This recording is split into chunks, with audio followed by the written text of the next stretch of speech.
The next stone on my list, I have such a love-hate relationship with, but I hate it because of the money it takes away from me every month. You might be thinking, well, when do you get time to even watch Netflix? And enjoying our money and indulging from time to time is not a bad thing.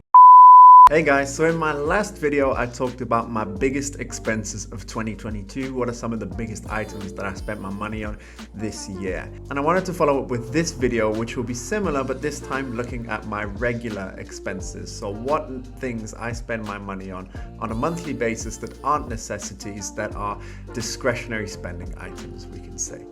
So with that said, let's get right into the video. Now, if you remember at the start of the last video, I talked a bit about the importance of spending because, as I said, I talk a lot about saving and investing on this channel, but not too much about spending. But spending is still nevertheless important because, you know, we need to spend our money to survive.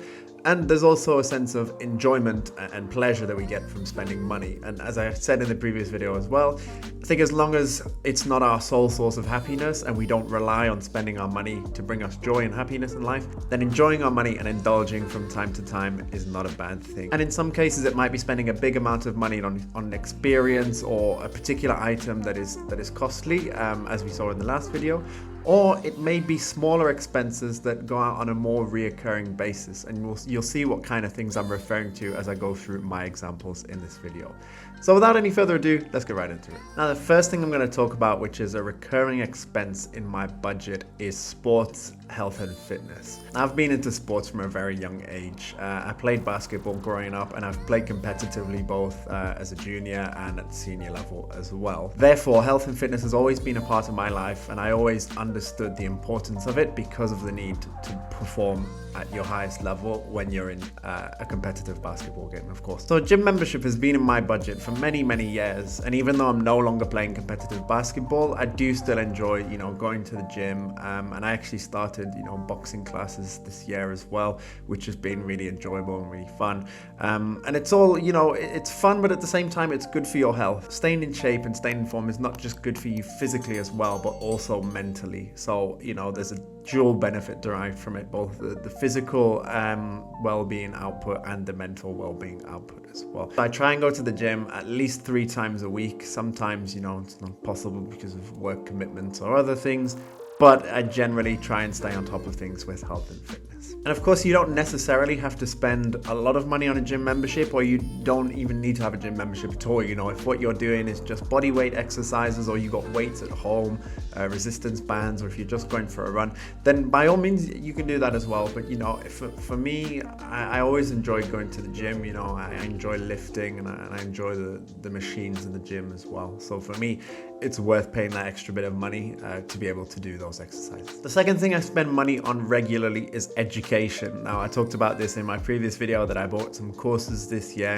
but in a more general sense, on a regular basis, you know, I'm always looking for new books to read. I'm always looking for shorter courses online. I enjoy languages, and I also started learning a new language this year as well. So that's money that I'm spending on a regular basis for classes. I think all of us remember as well leaving university and saying, that's it, don't have to study anymore. But in reality, if you want to stay ahead of the game, if you want to keep growing, keep evolving with the world, then education and personal development and growth never stops. Also, if you look to find enjoyment in the learning process as well, you know, getting excited about something new that you've learned, thinking about the possibilities of new opportunities, new skills that learning gives you, it makes it an enjoyable experience as well, and not a chore that you feel like you have to do, because learning should be enjoyable and you should want to do it. So whatever it is, you know, whether it's a new skill, a language, whether it's just learning about history or, you know, personal finance, for example,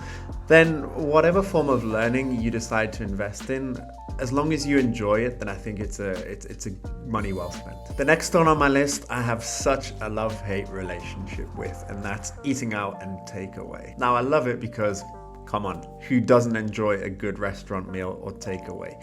but I hate it because of the financial impact it has and the money it takes away from me every month. As a general rule of thumb, I really try to limit eating out, and I have tried to do so for a long time. But at the same time, after a hard week of work, or after having spent a lot of time cooking or eating the same food over the course of the week, then it is nice and refreshing to eat out and enjoy a meal made by somebody else, whatever it may be, whether it's Mexican food, whether it's Indian food, whether it's Italian food, whether it's fried chicken. I always love a good meal out or takeaway. And I'm sure that for you watching, and many others for that matter, that eating out is probably a big expense that you spend money on a monthly basis. And I've come to the conclusion that as long as it's in your budget, you don't spend excessively on eating out, and that eating out is not taking away from money saving or investing opportunities,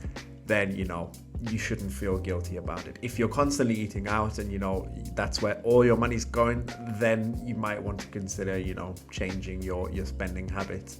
But as a general rule, if you're able to save, if you're able to invest, and you've got money to go and eat out, then by all means, go and enjoy. And last but not least are subscriptions. Now, subscriptions for a lot of people can be a big drain of money, especially if you're not using them. However, in my case, I have two main subscriptions that I'm going to talk about in this video, and I use them to the max. I definitely get my money's worth. Three, actually, now that I think about it, three. We'll talk about it in a second. So the first subscription that I'm more than happy to pay for is Spotify. I'm a big music lover. I've accumulated thousands and thousands of songs in my Spotify library over the past 10 years. Yeah, that's 10 years I've been on Spotify, so you can imagine how many playlists and songs are in there. But yeah, I'm a big music lover. I really like listening to music, whether it's at home or on the go, doing a workout, on public transport. For me, paying for Spotify Premium is worth it.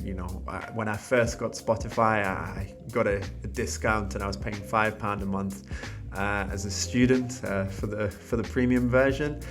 That's no longer the case. Of course, I'm now paying full price, but still, I think it is well worth it. For 10 euros a month, 11 euros a month, I think it is I'm paying. And yeah, I really enjoyed the music listening experience that I get from Spotify. Second, for series and movies, it's gotta be Netflix. Now, with everything I do, side hustling and working and sport and everything else in life, you might be thinking, well, when do you get time to even watch Netflix?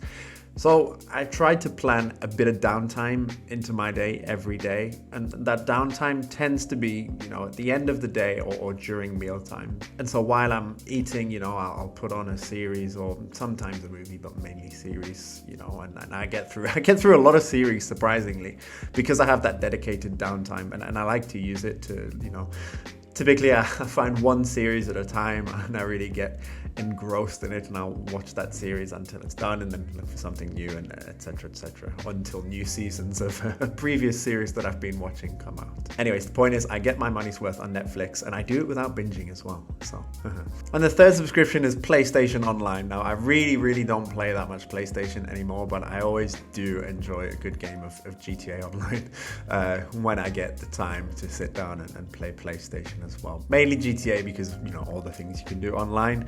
Used to play, NBA 2K My Team and FIFA Ultimate Team, but you get to a point in both of those games where it gets infuriating because people have bought players with coins and VC and everything, and your team is just there, and you're trying to build a little team, and you just can't get there because you don't want to spend your money on virtual video game currency. But if you do, that's up to you. By all means, enjoy that money. But the key thing with subscriptions is, as long as there's room in your budget for it and you are getting your money's worth, and it's not just, you're paying 10 euros a month and not making use of it, then it's not a waste of money. As long as you're, getting your money's worth, you're enjoying it, and you have the money in your budget, then again, subscriptions, all good. So guys, I hope you enjoyed this video. Leave a comment and let me know, what things do you spend your money on a regular basis? Till next time, I'll see you in the next one, and let's get this money.